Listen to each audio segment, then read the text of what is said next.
ഏറ്റവും സ്നേഹവും ബഹുമാനവുമുള്ള KG Joseph അച്ഛൻ ഇന്ന് ഇവിടെ സന്നിഹിതരായിരിക്കുന്ന വന്യ വൈദിക ശ്രേഷ്ഠ, പ്രിയ ഗായക സംഘാംഗങ്ങൾ, പ്രിയ വിശ്വാസ സമൂഹം, നിങ്ങൾക്ക് ക്രിസ്തുയേശുവിൽ സ്നേഹവന്ദനം.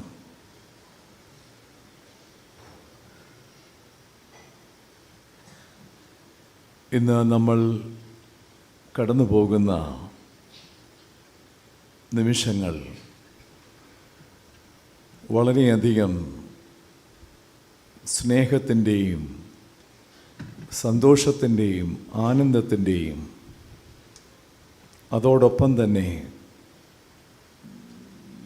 നന്ദിയുടെയും സ്തോത്രത്തിൻ്റെയും ദുഃഖത്തിൻ്റെയും അനുഭവങ്ങൾ കലരുന്നതാണ്. നാളുകൾക്ക് മുൻപ് തന്നെ ഇപ്രകാരം ബഹുമാനപ്പെട്ട KG ജോസഫ് അച്ഛൻ്റെ ഈ ഇടവകയിൽ നിന്നുമുള്ള ഫെയർവെൽ ആൻഡ് റിട്ടയർമെൻറ്റ് കാര്യങ്ങളുടെ എല്ലാ ക്രമീകരണങ്ങളും നിർവഹിച്ചതാണ്. കഴിഞ്ഞ 24-ാം തീയതി വൈകിട്ട്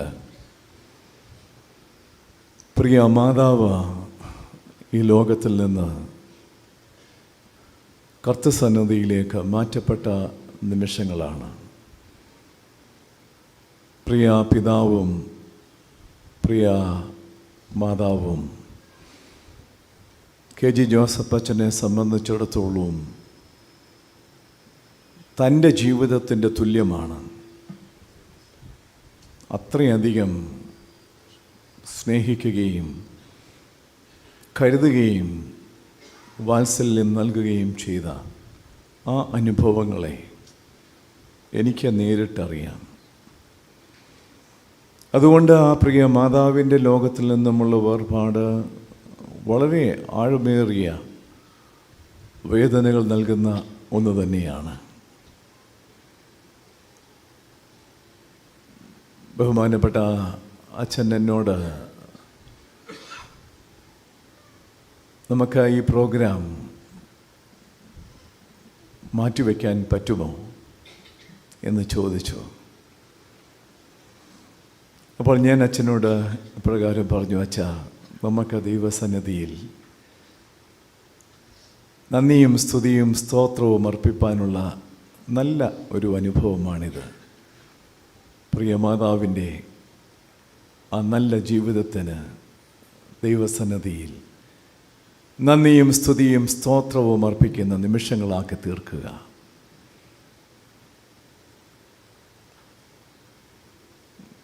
തീർച്ചയായും ബഹുമാനപ്പെട്ട അച്ഛനെ സംബന്ധിച്ച്, പ്രിയ പിതാവിനെ സംബന്ധിച്ച്, പ്രിയ സഹോദര കുടുംബത്തെ സംബന്ധിച്ച് അവർക്കെല്ലാവർക്കും കർത്താവിൻ്റെ നിരന്തരമായ സമാധാനം, ആശ്വാസം, ധൈര്യം, പ്രത്യാശ ഇവ നൽകുമാറാകട്ടെ എന്ന് നമുക്ക് പ്രാർത്ഥിക്കാം. ഇന്നത്തെ തിരുവചന ധ്യാനത്തിനായി ഇന്ന് നമ്മൾ വായിച്ചു കേട്ട സുവിശേഷ വേദഭാഗം ലൂക്കോസ് എഴുതിയ സുവിശേഷം 24-ാം അധ്യായം അതിൻ്റെ 13 മുതലുള്ള വാക്യങ്ങളാണ്. അതിൻ്റെ 33-ാമത്തെ വാക്യം ഇങ്ങനെയാണ്: ആ നിമിഷത്തിൽ തന്നെ അവർ യെരുശലേമിലേക്ക് മടങ്ങിപ്പോയി. നമുക്ക് പ്രാർത്ഥിക്കാം. കാരുണ്യവാനായ ഞങ്ങളുടെ ദൈവമായ കർത്താവേ, ഈ വിശുദ്ധ ആരാധനയിൽ ഞങ്ങൾക്കൊരുമിച്ച് നിൻ്റെ ജീവൻ്റെ സിംഹാസനമാകുന്ന വിശുദ്ധ മേശയുടെ അരികെ എത്തുവാൻ നീ നൽകിയിരിക്കുന്ന ഈ അനുഗ്രഹീതമായ നിമിഷങ്ങൾക്കായി സ്തോത്രം. നിൻ്റെ വചനം ധ്യാനിക്കുവാൻ ഞങ്ങൾ ഒരുങ്ങുന്നു. ഞങ്ങളുടെ ഹൃദയങ്ങളോടും ഞങ്ങളുടെ മനസ്സുകളോടും നീ സംസാരിക്കണമേ. നിൻ്റെ മക്കൾക്ക് നൽകുവാനുള്ള ദൂത് എൻ്റെ നാവിൽ നീ നൽകണമേ. നിൻ്റെ ആത്മാവിൽ ഞങ്ങളെല്ലാവരെയും നിയന്ത്രിക്കണമേ. നിൻ്റെ സാന്നിധ്യം ഇവിടെയുണ്ടല്ലോ, അതിനായി സ്തോത്രം. യേശുവിൻ നാമത്തിൽ പ്രാർത്ഥന കേൾക്കണമേ. ആമീൻ. ആ നിമിഷത്തിൽ തന്നെ, ക്ഷണത്തിൽ അവർ യെരൂശലേമിലേക്ക് മടങ്ങിപ്പോയി. ഉയർത്തെഴുന്നേറ്റ കർത്താവിൻ്റെ ആ പ്രത്യക്ഷതയുടെ അനുഭവമാണ് ഇവിടെ വിവരിച്ചിരിക്കുന്നത്. യഥാർത്ഥത്തിൽ നമ്മുടെ സുവിശേഷ ഭാഗങ്ങൾ യേശുക്രിസ്തുവിൻ്റെ ഉയർത്തെഴുന്നേൽപ്പിനെ കുറിച്ചുള്ള ആ ഭാഗങ്ങൾ ഒക്കെ നാം പഠിക്കുമ്പോൾ യഥാർത്ഥത്തിൽ ശിഷ്യന്മാർക്ക് നൽകുന്ന ഒരു പ്രത്യക്ഷതയുടെ അനുഭവമാണ്. യോഹന്നാൻ എഴുതിയ സുവിശേഷം 20-ാം അധ്യായം ആരംഭിക്കുന്നത് ഇങ്ങനെയാണ്: ആഴ്ചവട്ടത്തിൻ്റെ 1-ാം നാൾ നേരം വൈകിയപ്പോൾ. ആഴ്ചവട്ടത്തിൻ്റെ 1-ാം നാൾ രാവിലെ ഇരുട്ടുള്ളപ്പോൾ തന്നെ, അങ്ങനെയാണ് രേഖപ്പെടുത്തിയത്. രാവിലെ ഇരുട്ടുള്ളപ്പോൾ തന്നെ മഗ്ദലന മറിയയും മറ്റ് സ്ത്രീകളും കല്ലറയ്ക്കൽ എത്തുന്ന ആ ഒരു അനുഭവം. അവിടെയാണ് മഗ്ദലന മറിയയ്ക്ക് കർത്താവ് പ്രത്യക്ഷനാകുന്നത്. അത് 1 മുതൽ 18 വരെയുള്ള വാക്യങ്ങളിൽ വിവരിച്ചിട്ടുണ്ട്. എന്നാൽ 19 മുതലുള്ള വാക്യങ്ങൾ വായിക്കുമ്പോൾ അവിടെ ഇങ്ങനെയാണ് എഴുതിയിരിക്കുന്നത്: ആഴ്ചവട്ടത്തിൻ്റെ 1-ാം നാൾ നേരം വൈകിയപ്പോൾ ശിഷ്യന്മാർ ഇരുന്ന സ്ഥലത്ത് യഹൂദന്മാരെ പേടിച്ച് വാതിൽ അടച്ചിരിക്കെ യേശു വന്നു, നടുവിൽ നിന്നു, നിങ്ങൾക്ക് സമാധാനം എന്ന് പറഞ്ഞു. ഈ 2 സംഭവങ്ങൾക്കും മധ്യേ നടക്കുന്ന ഒരനുഭവമാണ് ഇന്ന് ലൂക്കോസ് എഴുതിയ സുവിശേഷം 24-ാം അധ്യായം അതിൻ്റെ 13 മുതലുള്ള വാക്യങ്ങൾ രേഖപ്പെടുത്തിയിരിക്കുന്നത്. അവിടെ അന്നേ ദിവസം തന്നെ 2 ശിഷ്യന്മാർ യെരൂശലേമിൽ നിന്നും അവരുടെ സ്വന്തം ഗ്രാമമായ 7 നാഴിക ദൂരമുള്ള 7 മൈൽ ദൂരമുള്ള എമൗസിലേക്ക് യാത്രയാകുകയാണ്. ആ ശിഷ്യന്മാരുടെ യാത്ര അനുഭവങ്ങളെക്കുറിച്ചും പറയുന്നുണ്ട്. എന്തുകൊണ്ടാണ് അവർ യെരൂശലേമിൽ നിന്നും സ്വന്തം ഗ്രാമമായ എമൗസിലേക്ക് യാത്രയാകുന്നത്? They themselves realized that living in Jerusalem is insecure for their life. അനിശ്ചിതത്വം നിറഞ്ഞ അനുഭവങ്ങളാണ് ഇനിയും യെരൂശലേമിൽ നിന്നും ഞങ്ങൾക്ക് പ്രതീക്ഷിക്കുവാനുള്ളത്. ഞങ്ങളുടെ ജീവിതം ഇനിയും യെരൂശലേമിൽ സുരക്ഷിതമല്ല. അനിശ്ചിതത്വം നിറഞ്ഞ അനുഭവങ്ങളാണ്. The insecure living in Jerusalem, the living of uncertainty, അനിശ്ചിതത്വങ്ങൾ നിറഞ്ഞ ജീവിതം. ഇതാണ് യെരൂശലേമിൽ ഞങ്ങൾക്ക് വേണ്ടി കാത്തിരിക്കുന്നത്. അതുകൊണ്ട് ഞങ്ങളുടെ സ്വന്തം ഗ്രാമങ്ങളിലേക്ക് തിരികെ പോകുക, റിട്ടേൺ ഓർ ടേണിംഗ് ബാക്ക്. ഇതാണ് ആ ശിഷ്യന്മാരുടെ ജീവിതത്തിൽ ഉണ്ടാകുന്നത്. ഒന്ന്, ജീവിതം സുരക്ഷിതമല്ലാത്ത അനുഭവത്തിലായി തീർന്നിരിക്കുന്നു. ജീവിതം അനിശ്ചിതത്വം നിറഞ്ഞ അനുഭവങ്ങളിലായിരിക്കുന്നു. മൂന്നാമത് അവരുടെ ജീവിതത്തിൽ കാണുന്നത് the life and their thoughts are filled with doubts. അവരുടെ ജീവിതത്തിൽ സംശയങ്ങൾ നിലനിൽക്കുകയാണ്. അവർ ഒരുമിച്ച് യാത്ര ചെയ്യുന്നുണ്ട്. ഒരുമിച്ച് യാത്ര ചെയ്യുമ്പോഴും അവർ തർക്കിക്കുകയാണ്. സംശയങ്ങൾ അവരുടെ ജീവിതത്തിൽ രൂപപ്പെടുകയാണ്. എന്തുകൊണ്ട് ഇതൊക്കെ സംഭവിച്ചു? ക്രിസ്തു അവൻ മരിച്ചവരെ ഉയർപ്പിച്ചവനല്ലേ?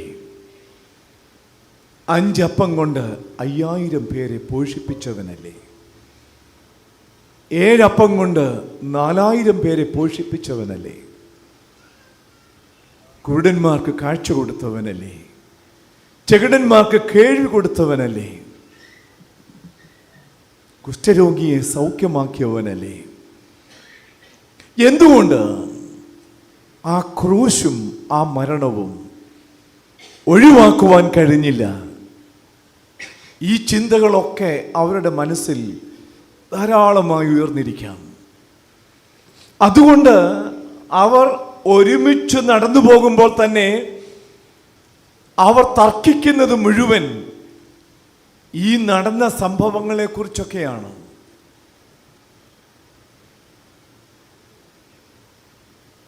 ഞാൻ പറഞ്ഞു, അവരുടെ ജീവിതത്തിൻ്റെ അനുഭവങ്ങളാണ്. The life become insecure. ജീവിതം അനിശ്ചിതത്വങ്ങൾ നിറഞ്ഞ സുരക്ഷിതമല്ലാത്ത അനുഭവങ്ങൾ, സംശയങ്ങളുടെ അനുഭവങ്ങൾ. പിന്നീട് വീണ്ടും ആ ഭാഗത്ത് ഇങ്ങനെയാണ് എഴുതിയിരിക്കുന്നത്: അവരുടെ മുഖം വാടിയിരുന്നു. വാടിയ മുഖത്തോടു കൂടിയുള്ളവ, നിരാശിതമായ ജീവിതത്തിൻ്റെ അനുഭവങ്ങൾ, വാടിയ മുഖമുള്ളവർ. വേറൊരു ഭാഗത്ത് അവരെ കുറിച്ച് പറയുന്നത് ഇങ്ങനെയാണ്: ഇതെല്ലാം കേട്ട് അവർ ഭ്രമിച്ചുപോയി. അതായത് സ്ത്രീകൾ വന്ന് ശിഷ്യന്മാരോട് പറയുന്നു, അവൻ അവിടെയില്ല, ഒഴിഞ്ഞ കല്ലറയാണ് ഞങ്ങൾ കണ്ടത്, അവൻ്റെ വസ്ത്രങ്ങൾ ആ കല്ലറയിൽ ഞങ്ങൾ കണ്ടു, അവിടെ ദൂതന്മാരെ ഞങ്ങൾ കണ്ടു. അവൻ നിങ്ങൾക്ക് മുൻപേ ഗലീലയ്ക്ക് പോകുന്നു എന്ന് ശിഷ്യന്മാരുടെ അടുക്കൽ പോയി പറയുക എന്ന നിയോഗവും ആ സ്ത്രീകൾക്ക് കൊടുത്തതാണ്. അപ്പോൾ ഇതെല്ലാം കേട്ടപ്പോൾ അവർ ഭ്രമിച്ചു പോയവരാണ്. അപ്പോൾ ജീവിതത്തിൻ്റെ സമാധാനവും സ്വസ്ഥതയും നഷ്ടപ്പെട്ടവരാണ്. യെരൂശലേമിൽ നിന്നും സ്വന്തം ഗ്രാമമായ എമൗസിലേക്ക് യാത്ര തിരിക്കുന്നത് സ്വന്തം സുരക്ഷിതത്വത്തിനു വേണ്ടി, സമാധാനത്തിനു വേണ്ടി, സ്വസ്ഥതയ്ക്കു വേണ്ടി അവർ അവരുടെ യാത്ര ക്രമീകരിച്ചതാണ്. എന്നാൽ അവർ തർക്കിച്ച്, സംശയിച്ച്, നിരാശയുടെ വാടിയ മുഖങ്ങളുമായി, ഭ്രമിച്ചുപോയ മനസ്സുകളുമായി അവർ സഞ്ചരിച്ചപ്പോൾ യേശു താനും അവരോട് കൂടെ ചേർന്ന് നടന്നു എന്നാണ് അവിടെ എഴുതിയിരിക്കുന്നത്. പ്രിയ ദൈവജനമേ, യേശു ഇങ്ങനെ തന്നെയാണ് എൻ്റെ ജീവിതത്തിലും നമ്മുടെ ജീവിതത്തിലും പ്രവർത്തിച്ചു കൊണ്ടിരിക്കുന്നത്. ഞാൻ നിങ്ങളെ അനാഥരായി വിടുകയില്ല. ഞാൻ നിങ്ങളുടെ അടുക്കലേക്ക് വരും. ഞാൻ ജീവിക്കുന്നത് കൊണ്ട് നിങ്ങളും ജീവിക്കും എന്ന് വാഗ്ദത്തം തന്നവൻ ആ വാഗ്ദത്തം പൂർത്തീകരിക്കുന്നവനാണ്. ശിഷ്യന്മാരെ സംബന്ധിച്ചിടത്തോളം അവർ അനുഭവിച്ചത് അനിശ്ചിതത്വമാണ്, അനാഥത്വമാണ്. ആരും ഞങ്ങളോട് കൂടെയില്ല, ഞങ്ങൾക്ക് ബലം നൽകാനില്ല, ഞങ്ങൾക്ക് ശക്തി നൽകാനില്ല, ഞങ്ങൾക്ക് കൂട്ടായ്മ നൽകാനില്ല. എല്ലാം നഷ്ടപ്പെട്ട അനുഭവമാണ്. പക്ഷെ ക്രിസ്തു അവരോട് കൂടെ ചേർന്ന് നടക്കുകയാണ്. കൂടെ ചേർന്ന് നടക്കുക മാത്രമല്ല, അവരുടെ സംശയങ്ങളെ ദൂരീകരിക്കുകയാണ്. അവർ എന്തിനു വേണ്ടി ഭ്രമിച്ചുപോയോ ആ ഭ്രമങ്ങളെ ഒക്കെ ദൂരത്താക്കുകയാണ്. അവരെ ശക്തീകരിക്കുകയാണ്, അവരെ ബലപ്പെടുത്തുകയാണ്. പക്ഷെ അപ്പോഴും അവർക്കറിയില്ല ഇത് യേശുവാണെന്ന്. കാരണം അത്രയധികം മാനസിക സംഘർഷങ്ങൾക്ക് വിധേയരായി തീർന്നിരിക്കുന്നവരാ അവർ. കൂടെ നടക്കുന്ന ആ അപരിചിതൻ യേശുവാണ് എന്ന് മനസ്സിലാക്കുവാൻ തക്കവണ്ണം അവരുടെ മനസ്സുകൾക്കും അവരുടെ കണ്ണുകളുടെ കാഴ്ചകൾക്കും ആ നഷ്ടപ്പെട്ടു പോയ ജ്വലനങ്ങൾ യേശുവാണ് എന്ന് അവർ അറിഞ്ഞില്ല. അവർ ഒരുമിച്ച് യാത്ര ചെയ്യുന്നു. സന്ധ്യ, ഒരു വഴിത്തിരിവ്. യേശു മുൻപോട്ട് പോകുന്നതായി ഭാവിച്ചു. അപ്പോൾ അവർ പറഞ്ഞു, ഇനിയും ഒറ്റയ്ക്ക് പോയാൽ ആപത്താണ്, അതുകൊണ്ട് ഇനിയും ഒറ്റയ്ക്ക് പോകണ്ട. അപരിചിതനാണ്, നീ ഞങ്ങളോട് കൂടെ പാർക്കുക എന്ന് പറയുന്ന ആ ക്രിസ്തു ശിഷ്യന്മാർ. ഈ ക്വാളിറ്റി എവിടെ നിന്ന് അവർക്ക് ലഭിച്ചത്?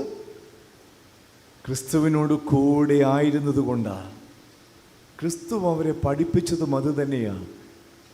ആരെങ്കിലും നിങ്ങളോട് ഒരു നാഴിക പോകുവാൻ ആവശ്യപ്പെട്ടാൽ നിങ്ങൾ അവരോട് കൂടെ 2 നാഴിക പോകുവാൻ തയ്യാറാകണം.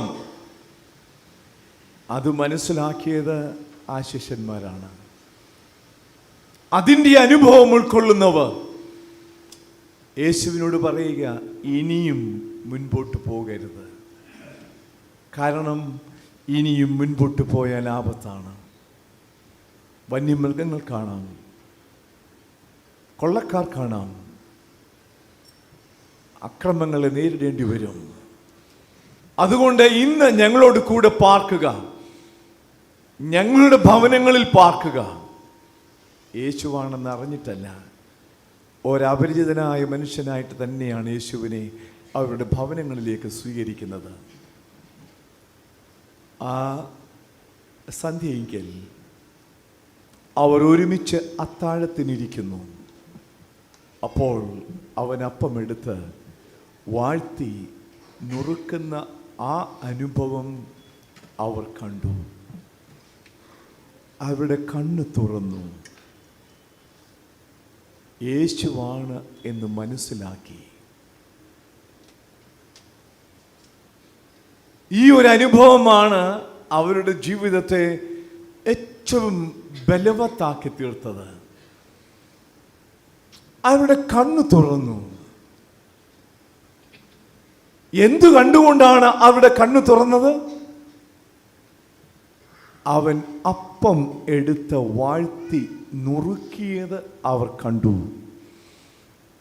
പെസഹായുടെ ദിനത്തിൽ അവരെല്ലാവരും ഒരുമിച്ചിരിക്കുമ്പോൾ യേശു ചെയ്തതും അത് തന്നെയാണ്.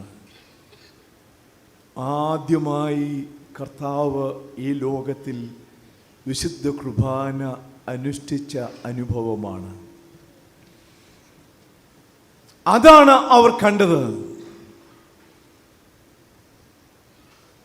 അതുകൊണ്ട് ഞാൻ പറയും, each and every celebration of the Holy Communion should enable our hearts and minds and our inner eyes to open up and see the beauty of Jesus and the wretchedness of my own life. അതാണ് ഓരോ വിശുദ്ധ കുർബാനയിലും നാം അനുഭവിക്കേണ്ടത്. Each and every celebration of the Holy Communion should enable our hearts and minds and the inner eyes to open up and see the beauty of Jesus. യേശുക്രിസ്തുവിൻ്റെ സൗന്ദര്യം മാത്രം കാണുകയല്ല, but to see the wretchedness of my own life. എൻ്റെ ജീവിതത്തിൻ്റെ അശുദ്ധിയുടെ അനുഭവങ്ങളെയും തകർച്ചയുടെ അനുഭവങ്ങളെയും കാണണം. അവിടെയാണ് നമുക്ക് വീണ്ടും ബലത്തോടും ധൈര്യത്തോടും ശക്തിയോടും കൂടെ മുൻപോട്ട് പോകുവാൻ കഴിയുന്നത്. നിങ്ങൾ മനസ്സിലാക്കണം, യേശുക്രിസ്തു ആദ്യമായി ലോക ചരിത്രത്തിൽ ഈ വിശുദ്ധ കുർബാന അനുഷ്ഠിച്ചപ്പോൾ യോഹന്നാൻ എഴുതിയ സുവിശേഷം 13-ാം അധ്യായം അതിൻ്റെ 21-ാമത്തെ വാക്യം നാം വായിക്കുമ്പോൾ അവിടെ കാണുവാൻ കഴിയുന്നത് അവൻ്റെ ഉള്ളം തകർന്നതായിരുന്നു. നോവിൻ്റെ പാരമ്യം കണ്ട ആ ഹൃദയമായിരുന്നു ആദ്യമായി വിശുദ്ധ കുർബാന അനുഷ്ഠിച്ച കർത്താവ് ശിഷ്യന്മാരുമായി ആദ്യമായി വിശുദ്ധ കുർബാന അനുഷ്ഠിച്ചപ്പോൾ. എന്നാൽ ആ വിശുദ്ധ കുർബാന മത്തായി എഴുതിയ സുവിശേഷം അവസാനിപ്പിക്കുമ്പോൾ ഇങ്ങനെയാണ് എഴുതിയിരിക്കുന്നത്: സ്തോത്രം പാടിയ ശേഷം അവൻ അവരോടൊപ്പം ഒലിവ് മലയ്ക്ക് പുറപ്പെട്ടു. And that the holy table become a place of thanksgiving and experiencing the inner strength, the inner power, the inner courage and the inner vision to face the cross and its pain, thereby experiencing the resurrection. ഇതാ വിശുദ്ധ കുർബാന. ആ വിശുദ്ധ കുർബാന അന്ന് പെസഹായുടെ നാളിൽ ക്രിസ്തുവിനോടൊപ്പം അനുഭവിച്ച ആ ശിഷ്യന്മാർ ഇപ്പോൾ അവരുടെ കണ്ണു തുറന്നു. സംഭവിക്കുന്നത് എന്താ? ക്ഷണത്തിൽ, ആ നിമിഷത്തിൽ തന്നെ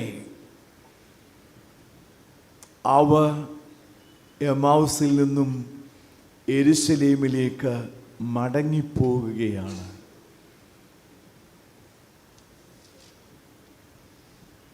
ഏത് സ്ഥലമായിരുന്നുവോ അവരെ ഭയപ്പെടുത്തിയത്, ഏത് സ്ഥലമായിരുന്നുവോ അവർക്ക് സുരക്ഷിതത്വം നൽകാതെയിരുന്നത്, എന്തായിരുന്നുവോ അവരുടെ ജീവിതത്തിന് അനിശ്ചിതത്വം നൽകിയത്, എന്തായിരുന്നുവോ അവരുടെ ജീവിതത്തിന് മുഖം മാടിയ അനുഭവങ്ങൾ നൽകിയത്, എന്തായിരുന്നുവോ അവരുടെ ജീവിതത്തെ ഭ്രമിപ്പിച്ചു കളഞ്ഞത്, എന്തായിരുന്നുവോ അവരെ ആ സ്വന്തം ഗ്രാമത്തിലേക്ക് തിരികെ പോകുവാൻ പ്രേരിപ്പിച്ചത്, ആ ഘടകങ്ങളെല്ലാം ഇപ്പോഴും നിൽക്കുന്നു. അതെല്ലാം ഇപ്പോഴുമുണ്ട്. എന്നാൽ അവൻ അപ്പം നുറുക്കിയത് അവർ കണ്ടപ്പോൾ അവരുടെ കണ്ണു തുറന്നു. കണ്ണു തുറന്ന ആ ശിഷ്യന്മാർ പിന്നെ അവർ തേടിയെത്തിയ സുരക്ഷിത മേഖലകളിൽ നിൽക്കാനല്ല ആഗ്രഹിച്ചത്. ക്ഷണത്തിൽ അവർ യെരുശലേമിലേക്ക് മടങ്ങിപ്പോയി. Because they were empowered, they were strengthened by the very presence of Jesus Christ, experiencing the breaking experience of bread. ഞാനും പറയും, the each and every celebration of the Holy Communion and the participation in receiving the holy body and the blood of Jesus Christ should strengthen our life, to empower our life, to encourage our life, to move forward whatever may come into our life.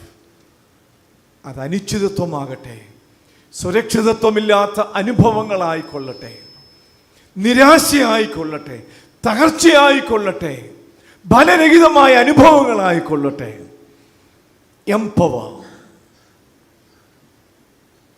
അതാണല്ലോ കർത്താവ് വിശുദ്ധ കുർബാനയെക്കുറിച്ച് പഠിപ്പിച്ചപ്പോൾ പഠിപ്പിച്ചത്. യോഹന്നാൻ എഴുതിയ സുവിശേഷം 6-ാം അധ്യായം 48 മുതലുള്ള വാക്യങ്ങൾ വായിക്കുമ്പോൾ അവിടെയാണ് യേശു വിശുദ്ധ കുർബാനയെക്കുറിച്ച് ആദ്യമായി പഠിപ്പിക്കുന്നത്. അവിടെ പഠിപ്പിച്ചത് എങ്ങനെയാണ്? എൻ്റെ മാംസം തിന്നുകയും എൻ്റെ രക്തം കുടിക്കുകയും ചെയ്യുന്നവൻ എന്നിൽ വസിക്കുന്നു, ഞാൻ അവനിൽ വസിക്കുന്നു. This is the unique fellowship.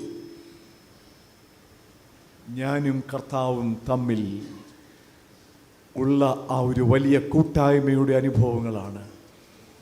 ഞാൻ ഈ വിശുദ്ധ കുർബാന കൊടുത്തു പോകുമ്പോൾ ധാരാളം ആളുകളുടെ കണ്ണുകളിൽ നിന്ന് കണ്ണുനീർ ധാരധാരയായി ഒഴുകുന്നത് കണ്ടിട്ടുണ്ട്. എന്തുകൊണ്ടാണ്?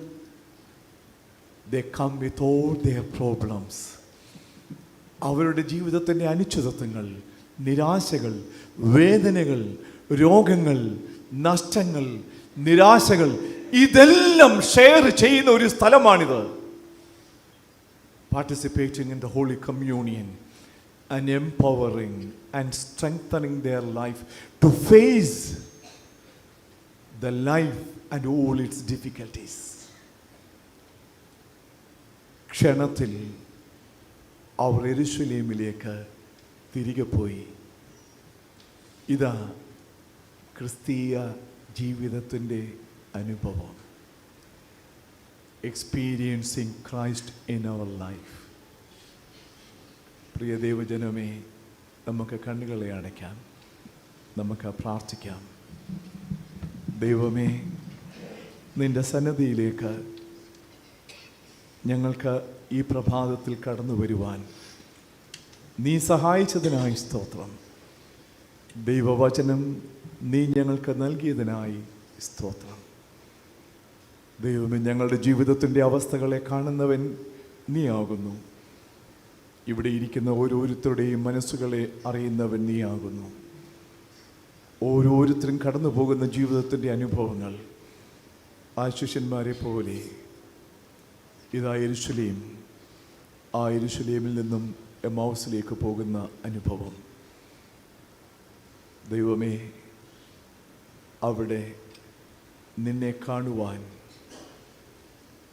നിന്റെ കൃപയെ അനുഭവിപ്പാൻ അവരെ സഹായിച്ചുവല്ലോ. ഏത് സ്ഥലമായിരുന്നുവോ അവരെ ഭയപ്പെടുത്തിയത്, അവരെ ഒറ്റപ്പെടുത്തിയത്, വാടിയ മുഖത്തിൻ്റെ അനുഭവങ്ങളിലേക്ക് നയിച്ചത്, ഭ്രമിച്ചു പോയത്, ദൈവമേ അവിടേക്ക് തന്നെ തിരികെ പോകുവാൻ ശക്തിയുള്ളവരായി തീർന്നല്ലോ. ദൈവമേ, ഞങ്ങൾ അനുഭവിക്കുന്ന ജീവിതത്തിൻ്റെ പ്രതികൂലങ്ങളിൽ, സങ്കടങ്ങളിൽ, വേദനകളിൽ, നിരാശകളിൽ, പ്രിയപ്പെട്ടവരുടെ ലോകത്തിൽ നിന്നുള്ള വേർപാടെങ്കിൽ, ദുഃഖത്തിൻ്റെ അനുഭവങ്ങളിൽ ദൈവമേ നീ കൂടെയുണ്ടല്ലോ. നീ കൂടെ ചേർന്ന് നടക്കുന്നവനാണല്ലോ. നിൻ്റെ കൃപ നിരന്തരമായി അനുഭവിപ്പാൻ ഞങ്ങളെ സഹായിക്കണമേ. ദൈവമേ, നിൻ്റെ തിരുശരീരവും തിരുരക്തവും ഭക്ഷിപ്പാനും പാനം ചെയ്യുവാനും ഞങ്ങൾ ഒരുങ്ങുന്നു.